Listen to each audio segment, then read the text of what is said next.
কৈলাসহর পুর পরিষদের ৪ নং ওয়ার্ডের উত্তর কাচের ঘাট এলাকায় সাত সকালে চুরির উদ্দেশ্যে প্রবেশ করে ধরা পড়ল এক যুবক। আজ সকাল আনুমানিক ৯টা নাগাদ কুবঝাড় এলাকার যুবক অমিত দাস কৈলাসহর জুডিশিয়াল কোয়ার্টার কমপ্লেক্সে প্রবেশ করে চুরির চেষ্টা করে। অভিযুক্ত ব্যক্তি একটি সাইকেলে করে কমপ্লেক্সে এসে বেশ কিছু সেফটি ট্যাঙ্কের লোহার ঢাকনা এবং কোয়ার্টার থেকে অন্যান্য জিনিসপত্র চুরি করতে গেলে স্থানীয়দের নজরে আসে।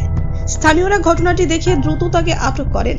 চুরির বিষয়ে প্রাথমিকভাবে অমিত দাস অস্বীকার করলেও কোয়ার্টার কমপ্লেক্সে উপস্থিত ব্যক্তিরা অভিযোগ করেন যে সে সেফটি ট্যাঙ্কের ঢাকনা সহ বেশ কিছু জিনিস চুরি করে নিয়ে যাওয়ার চেষ্টা করছিল। স্থানীয়রা তাকে কিছু মারধর করে পুলিশে খবর দিলে পুলিশ ঘটনাস্থলে এসে গ্রেপ্তার করে তাকে থানায় নিয়ে যায়। এলাকাবাসীদের দাবি, অমিত দাস একজন মাদকাসক্ত যুবক। অর্থের অভাবে প্রায় সময় নেশা জাতীয় দ্রব্য কিনতে চুরি করে বলে অভিযোগ করেন তারা।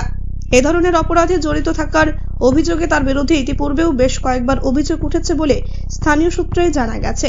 এই ঘটনাকে কেন্দ্র করে স্থানীয়রা ক্ষোভ প্রকাশ করেছেন এবং প্রশাসনের কাছে কঠোর শাস্তির দাবি জানিয়েছেন, যাতে ভবিষ্যতে এ ধরনের ঘটনা আর না ঘটে। ঠিক একটু বলবেন তো।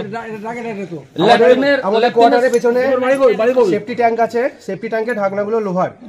সেই ঢাকনার সকালে উঠে দেখি তিনটে নাই, সকালে দেখি একটা আমার জানলার সামনে রাখা। তো এখন কে নিয়েছে আমরা বুঝতে পারি না। তো এখন কি হয়েছে, এখন ধরুন ৯টা বাজে মনে হয়, ৯টার সময় এই টাইমে কিছুক্ষণ আগে একটা ঢাকনা যে এখানে পড়েছিল সেটাকে নিয়ে পালাচ্ছিল। তো এখানে পালাতে গিয়ে ধরা পড়েছে। ওর বাড়ি কোথায় এটা জানতে পেরেছে? বাড়ি কোথায় আপনার? বলুন ওখানে বলুন। বাড়ি